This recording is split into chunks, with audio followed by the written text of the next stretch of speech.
earlier today. It was a disaster. My mic wasn't on, so I like was talking. I was like going at it for like 3 or 4 minutes, and everything was muted. And then my internet speed was slow. I bought something. I bought like a booster today, so I'm gonna get it tomorrow, and maybe that'll help. So I was all like spotty going in and out. So it was really bad. So after I did that live stream, I just deleted it. So I'm gonna try and do one here tonight, and I'm gonna do one about the language, actually, the unfortunate language of white supremacy culture. Okay.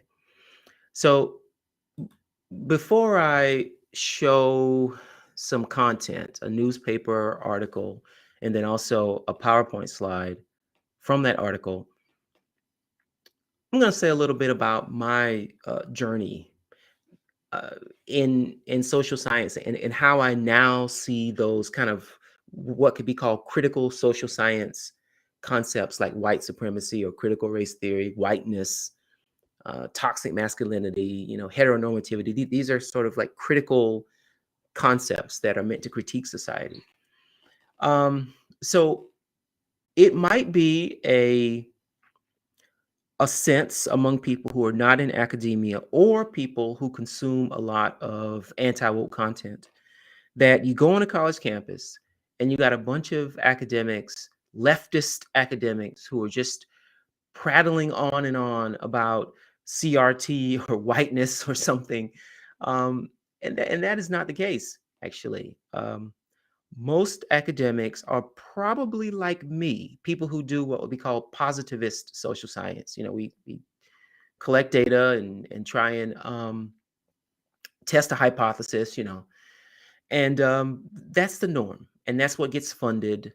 And those people tend to be the more prominent members of a social science department because they are the ones getting the grants, um, and publishing in the best journals. Okay, I'm one of those. Not in terms of being the most prominent in my department or publishing in the best journals, but being a person who does what would be called like normal positivist science. Okay, okay. And so for most of my academic career, I saw, you know, these scholars who are talking about whiteness as kind of not kooky, but like, why are they doing this? This isn't science. This isn't, this is crazy. I just didn't like it. Right. It was a turnoff. In some ways, it still is. My department is filled with a lot of good critical criminologists who are superior to me in the kind of work that they do, but I just don't often get it. I'm like, what is going on here? In any case, um, I've changed from that view. Um, Even though I still don't get what they do often, I appreciate it a lot more. I really do, because I realize that those ideas unlock ideas. No, those concepts unlock new ways of thinking about the world. Whiteness, critical race theory, whatever. Those are actually wonderful tools for critiquing our society. And so I've changed quite a bit from seeing it as just this kind of weird, subset of social science to now seeing it as an important subset of social science. So people who go on a college campus, they don't realize that. They think that most social scientists or most sociologists and all that, they're doing this critical stuff, and they're really not. um, it's a small subset, but I think it's an important subset. And so now when I see these kind of ideas, I defend them, which is what I'll be doing here.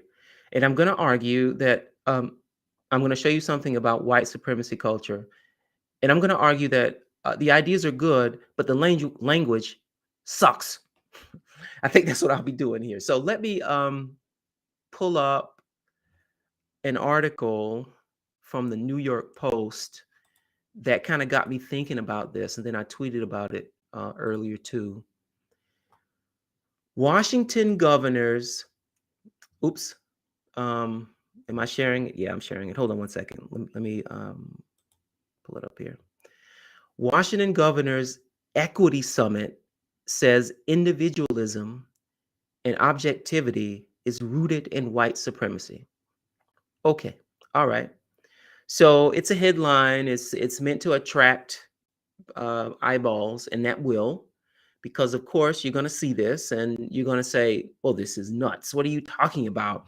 Objectivity is rooted in white supremacy. This is a kooky leftist idea." Okay, individualism. What do you mean? That's a kooky, you know? And so I won't, I'm not going to read that. But this is the article that got me started on this path here tonight, and I realized that it's the language that's causing the problem. Like when someone hears white supremacy, it's going to turn them off. It really will. Um, but I'm gonna try and defend the ideas, if not the language. So in this article, it linked to the PowerPoint from that Washington Equity Summit. Now this is Washington State, not Washington D.C. So they linked to a PowerPoint. I pulled it up, and I'm going to show you one slide, and I'll talk about that slide. Let's see. Okay, so here we go. Uh-oh, wait a minute. Let me get that right. No, not that. There we go. So this is a slide from that summit, and it's talking about this idea of white supremacy culture. And as far as I understand that summit, so this was in Tacoma, Washington, and there was a large, and I think still a large, indigenous population there.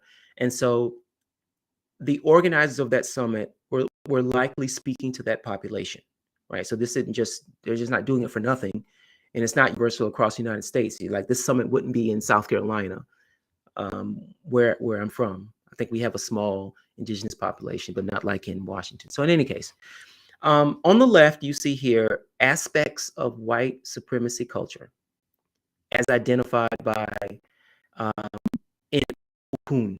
All right, so you've got this list of things here, and then on the right, you've got aspects of indigenous relational pedagogy as identified by these authors. All right, so this is what pisses people off.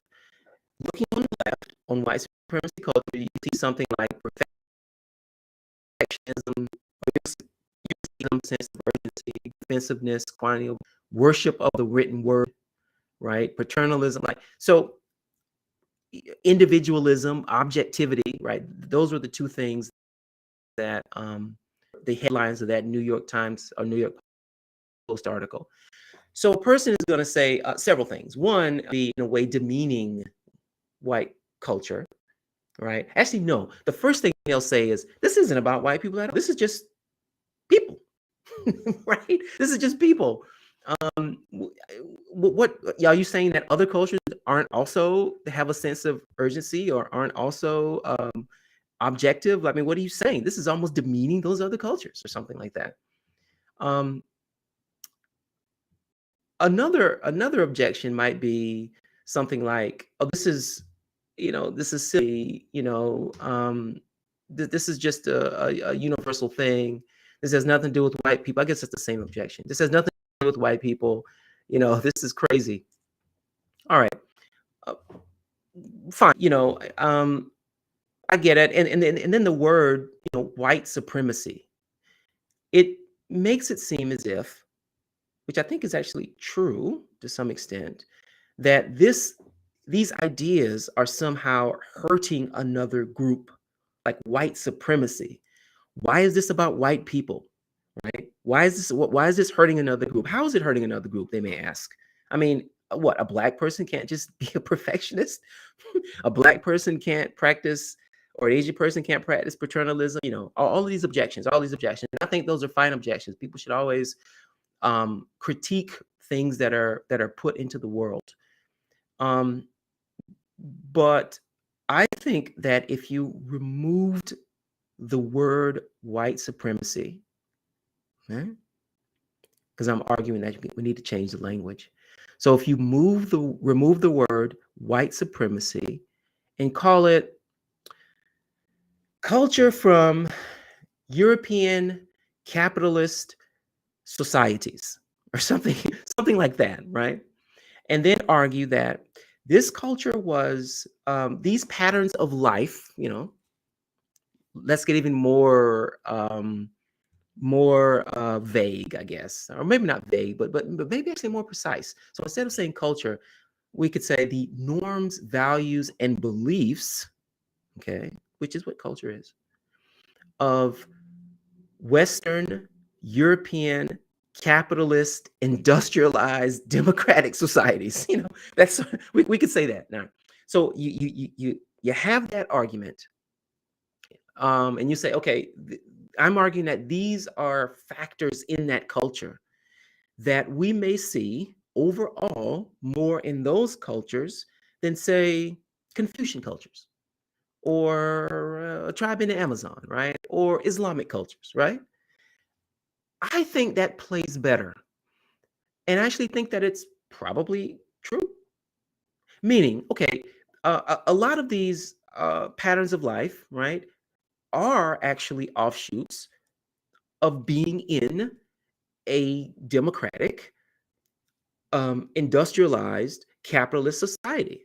It actually makes those societies run, especially things like individualism, um, perfectionism, maybe sense of urgency. I don't know about the defensiveness. I don't know, but I get worship of the written word. In some ways, that's like poorly written. Why worship of the written word? But if you're in a business, if you are using science to learn more things about the world, then you might invest a little bit more time in the written word and objectivity than orality and subjectivity, right? I'm just saying.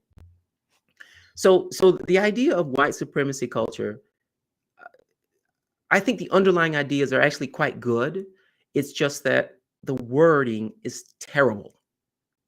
I mean, this is just terrible. If you if you call it, you know, norms, values, and beliefs. I'm sorry for kind of saying this again, this long, clunky way, but I want to drive the point home. If you call it norms, values, and beliefs of European, Western, industrial, capitalist, democratic society, and these norms and values and beliefs were carried with people who colonized other societies and expected those societies to conform to them, that makes more sense. And I imagine that you could make a strong historical argument for that. You've got colonists from Portugal or something, going into South America and saying, look at how these folks are living. They're not living like us. Something's wrong with them, right? I can see that. I can see that happening. And I don't think anyone would actually object to that. I think that's what actually happened. So the language sucks, and I think that's a big problem. Okay, and so the idea with this summit in this slide here is to show, okay, these are well, I'll go back to using the culture. This is the culture of white supremacy, and here you've got on the right another way of doing things that may also be of value in the modern world, where we try to be cultural and not ethnocentric. Then we are going to try and understand the value of other ways of living. And so I don't see anything wrong with this. I never would have thought this. Now going back to going back to how I started, where I talked about my changing thoughts on critical social science. I never would have thought about it this way 15 years ago. I would have been just like the folks on Twitter who are saying, this is ridiculous, this is stupid. But because I've been around a lot of critical scholars and I took the time, and I'm kind of empathetic and sympathetic to those folks, right? So I'm like, all right, I want to take the time to learn and go in with an open mind. And because I did that, and also because I'm not in anti-woke spaces that just poison the well, I'm not in those spaces. It was easier for me to understand the value in this. It might also be that because I am of African descent, am a descendant of slaves, that maybe I'm also more willing to pay attention to these kinds of things and try and get at what they're trying to tell me.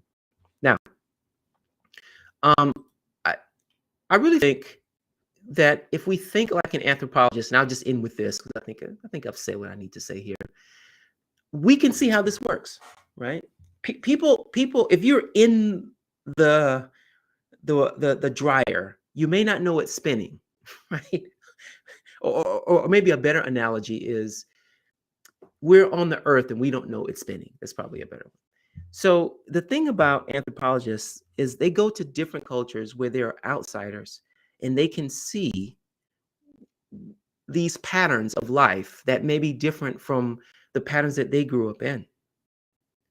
And so if a white person would say, well, white people have no culture or something like that, Europeans have no culture or something like that, I would ask them to think about how it is that an American anthropologist can go to a tribe in the Amazon or a tribe in Africa and write this long book, you know, about the cultural patterns in that area, and then maybe when they're delivering some talk about it, summarize those patterns, those complex patterns, into 20 bullet points and talk about them.